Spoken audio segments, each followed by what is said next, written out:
Bien. Well, good morning, everybody. I'm going to talk about a kind of technology that's been dealt with in the Bible, and it's a technology to prepare the nutrients solution. I wanted to give a brief overview of the different automatic fertigation systems that are available in the area.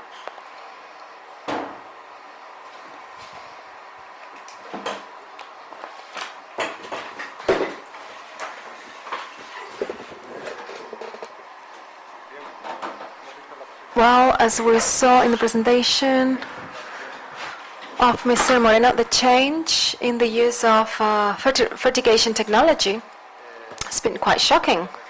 And in just a few decades, we went from this surface irrigation to a wide implementation of this automatic equipment.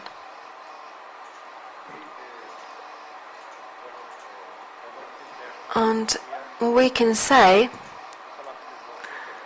that it is probably the most widely accepted technology in our area by growers. These are data from the latest survey, which took place in farms and properties to describe the growing system in Malmería, and we could see there how 2/3 of the greenhouse area counted on these kind of systems. And as we saw with the presentation of Teodoro, it is a technology which is being developed. However, there's still a wide percentage of crops which continue using old systems like closed fertilizing tanks, and they are linked to small crops and farms where it's a little bit hard to make an investment. There's no doubt that the most extended injection system is the one used with Venturi type injectors, because these are quite simple systems and quite economical. So in the end, we can compare it with other systems which are more expensive, and they work quite well. And initially, in the 90s, they had a mixing tank to facilitate the mixing of the stock solution with the irrigation solution, and quite quickly the element was eliminated due to problems related to the need to simplify the system and overflooding, etc. There are two possible configurations. It can go to the pumping and the impulsion of the main irrigation pump, and in this case we need to use an additional pump to exert an overpressure to the flow which comes from the Venturi system, so that it can go back to the main irrigation pipe. With the aim of eliminating this additional pump, we opted for the use of placing this Venturi system in the irrigation aspiration suction pump. So that meant that the flow would be reduced, so we needed a little bit more powerful irrigation pump. These Venturi injection systems work, as you well know, based on pH conductivity, and the programmer has all the injection percentages, so the opening time of the valves is being controlled to get to this level of conductivity. One of the problems that we can find is that there are some hydraulic parameters, for example, the pressure to which the pressure felt by this Venturi. So if there are pressure differences among different injectors, that could mean a differential injection. So nowadays, the majority of equipment have the venturi placed in a net, in a closed net, to cope with these pressure differences. A more intelligent or advanced solution would be this kind of configuration in a circular one, so that all venturi are take the same kind of pressure. Another factor which can have an effect in venturi injection is the height of this stock solution in the tank. And one simple way to solve this would be to prepare this stock solution in such a way that they're injected in the same proportion. So the system with A and B tank. The problem with this system is that all the fertilizers have to have the same proportion. We have to weight exact quantities of fertilizers, and that is quite not so comfortable in the north of Europe. There are companies who actually make this mixture of solid fertilizers, and they give it to the grower, and so it is easy for them to prepare those stock solutions. Here we do not have that service, at least that I know of. So the most common thing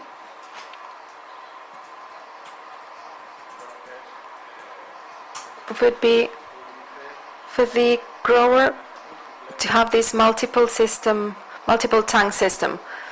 The most common one is to have 4 + 1 for acid, to make the different solid fertilizers independent.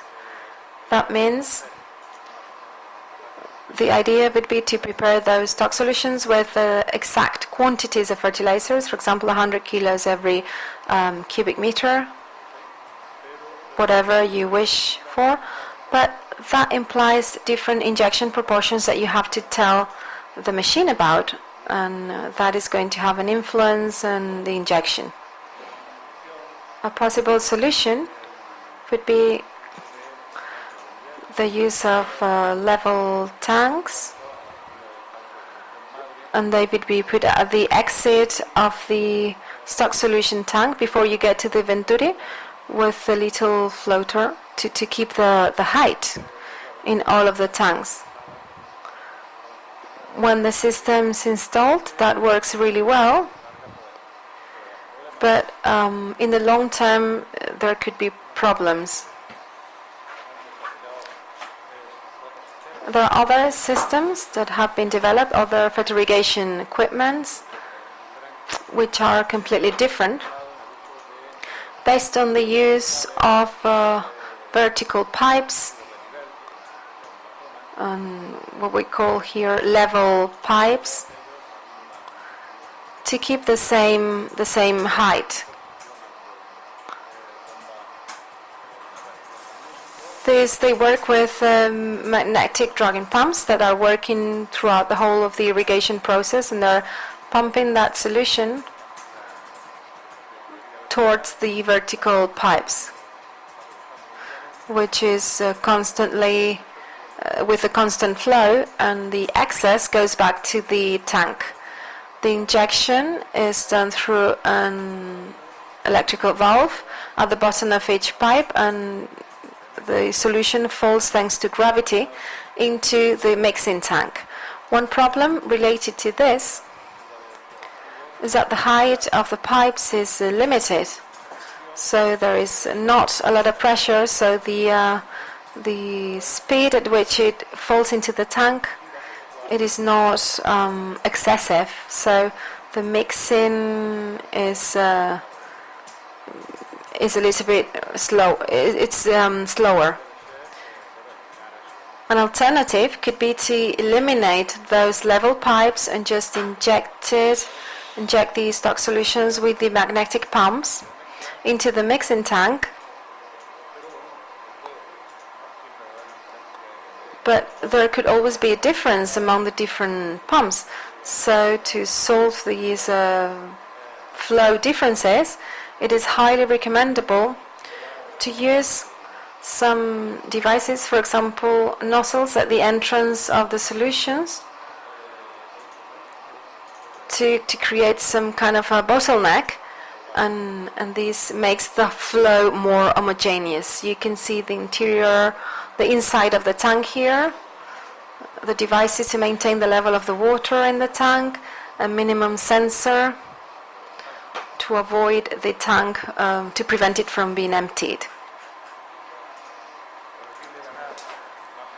And with the aim of being even more exact and precise, you can install flow meters, one per each magnetic pump. And these flow meters can be installed not only with this kind of equipment, but also in Venturi systems. The problem with measuring flow is that, we are working measuring volumes in an intermittent current, which is opening and closing in just a few seconds. So you need to have flow meters which are very precise and very expensive then. And this brings the cost up. And if we want the system to be efficient, we would be making it here a little bit more expensive. But these controllers allow us to readjust those injection percentages that we introduced in the machine, so that we can be in line with the volumes, and we can adjust the really injected volumes to what we are, what we want.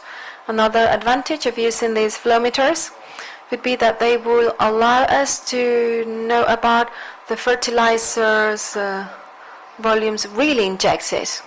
When you do not have that possibility, you can, make an estimation of how many nutrients you have brought into the system, but we don't know that for sure.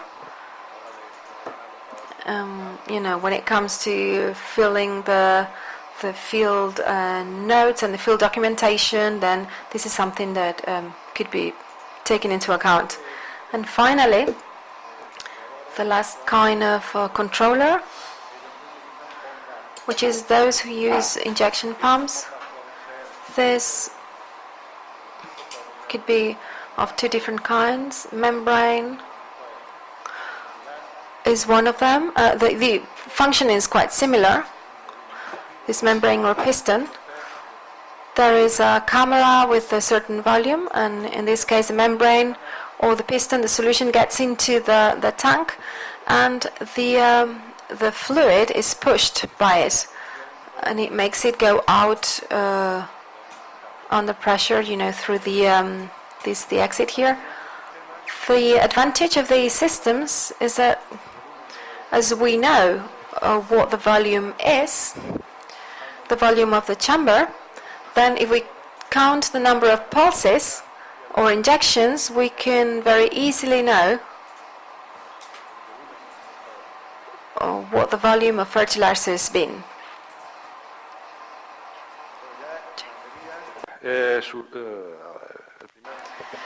In Almeria, the first system of this kind appeared in the 90s, and it was developed by a local fertilizers company, liquid fertilizers company.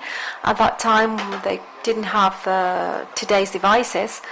So this company thought that to be able to apply the liquid fertilizers, it was necessary to develop themselves this kind of machine. And here you can see they had 4 injectors, and this injection was done to the irrigation pipe.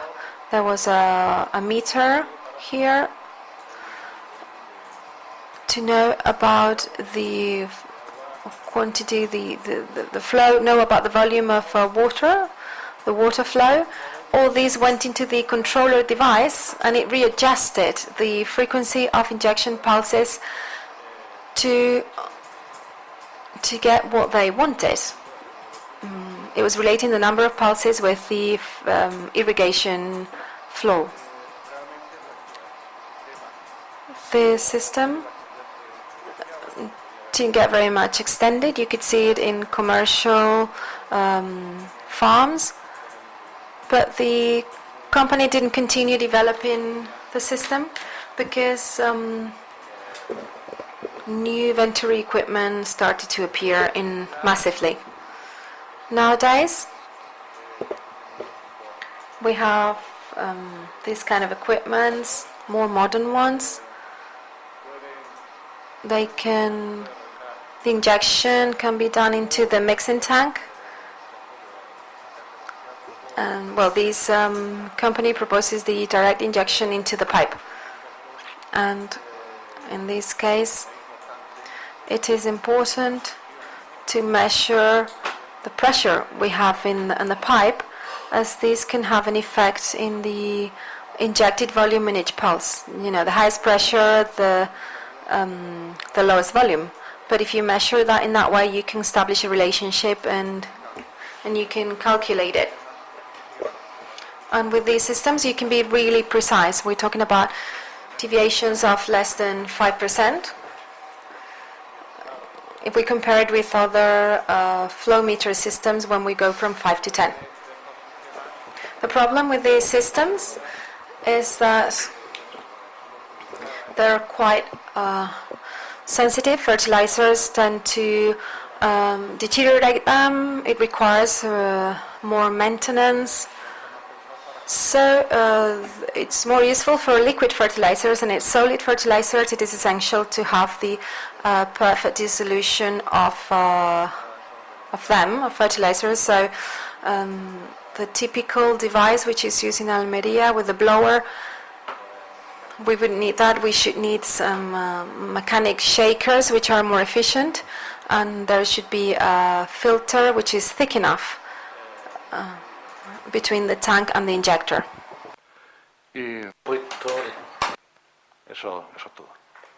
That's all on my side.